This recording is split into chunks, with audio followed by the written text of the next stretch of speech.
"You'll be eaten alive," the alien warned as the human gently hugged the beast. Dr. Callan Vey had always believed that some creatures were simply misunderstood. It was a belief that had gotten him ridiculed by colleagues, rejected from more than one research program, and very nearly killed on an ice moon where the harmless quadrupeds turned out to be opportunistic pack hunters. And yet here he was again, knee-deep in the sucking marshes of Corthuan, staring up at a beast the size of a shuttlecraft, thinking the same dangerous thought. The creature loomed above him, armored in iridescent scales that shimmered green and violet under the swollen twin moons. Its teeth were jagged scythes, dripping with saliva that hissed where it struck the swampy earth. Its breath was hot and reeking of copper, like an open wound. Behind him, his guide and liaison, the alien XYR, spoke with the certainty of one who had witnessed countless deaths.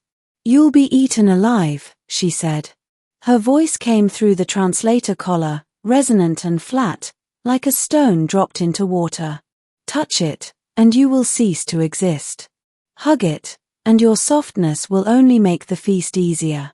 Callan should have listened. But then the beast whimpered.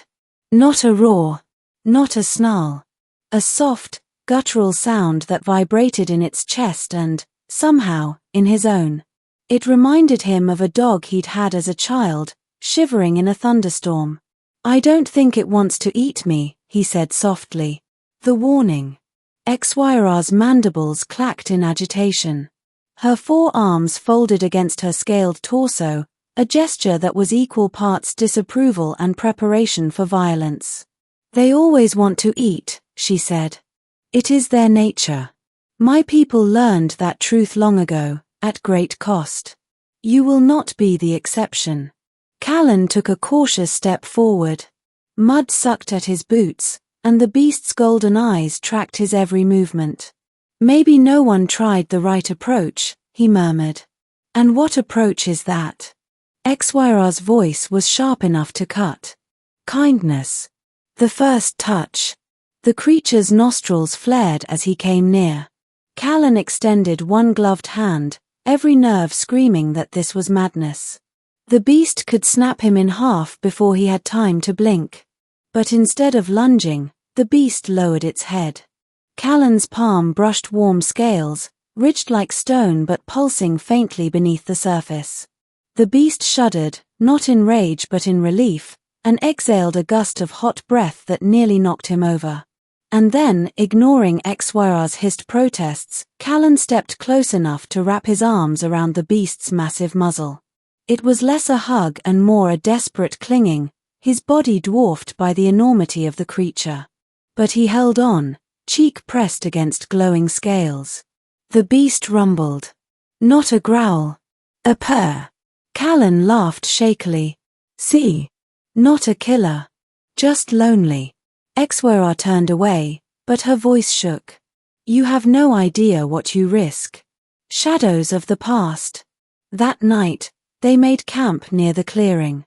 Callan leaned against the beast's flank as if it were a living wall, while XYR stood guard with her plasma staff never lowered.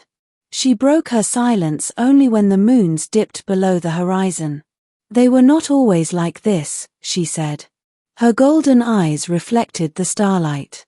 "Once, they were our companions. We called them the keepers. They guarded our temples, carried our younglings, sang with us in the storms." "What happened?" Callan asked. "The Great Famine." Her voice cracked. "The sky darkened. Crops died. We starved.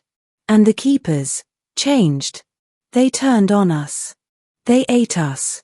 Callan rested a hand on the beast's scales. It blinked slowly, almost sorrowfully. "Maybe they didn't change," he said. "Maybe they adapted. Survival isn't betrayal. To us, it was," XYR whispered. "Hunger." By the third day, Callan noticed the beast's breathing grow heavy. Its eyes burned brighter, and its tongue flicked across teeth that gleamed like knives. It ignored the nutrient packs he offered, watching only him. "You see," XYR said grimly, "its hunger wakes. Soon it will take you, and I will be forced to kill it and you. Callan swallowed hard but didn't pull away. Or maybe it just needs more trust. You cannot feed love to teeth, she hissed. That night, Callan pressed himself against the beast again. His voice was a whisper, lost in the hiss of the swamp. If you're hungry, I can't stop you. But if you're lonely, I'm here. The jaws opened wide around him. Rows of teeth gleamed. For a heartbeat, Callan stared into death itself.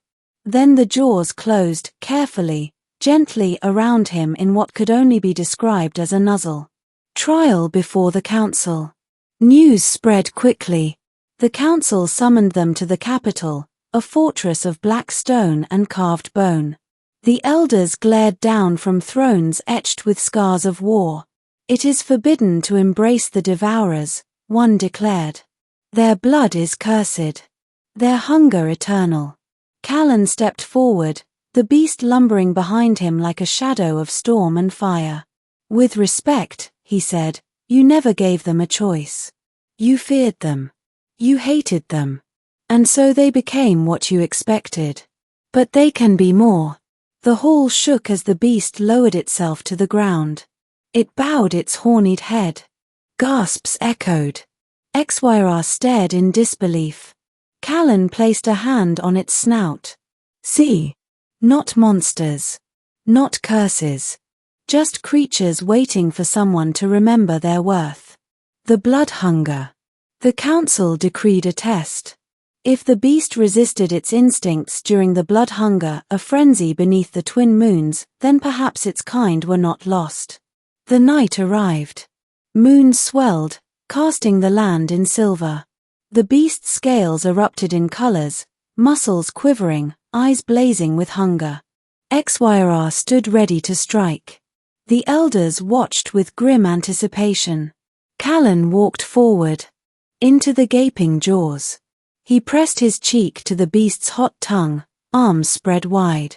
I trust you. For a moment, silence. Teeth hovered inches from his flesh. Then, slowly, the jaws closed. Not in a bite, but in an embrace. The beast purred.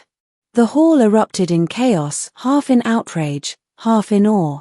But no one could deny the truth. Hunger had been overcome. A new dawn.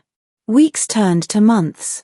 Callan remained, teaching the Corthuan to approach the beasts with patience, not fear. Slowly, bonds rekindled. Some beasts carried younglings again. Some guarded villages. Not all, some still fed, some still killed, but change had begun. XYR never fully trusted the miracle, but even she softened. She watched Callan with something close to respect and, perhaps, hope. Every evening, Callan sat with the beast, arms wrapped around its vast neck. Its purrs echoed like thunder across the marsh. He remembered XYR's first warning. You'll be eaten alive. Maybe one day, he thought, it would come true. But for now, against all odds, he was alive. And that was enough.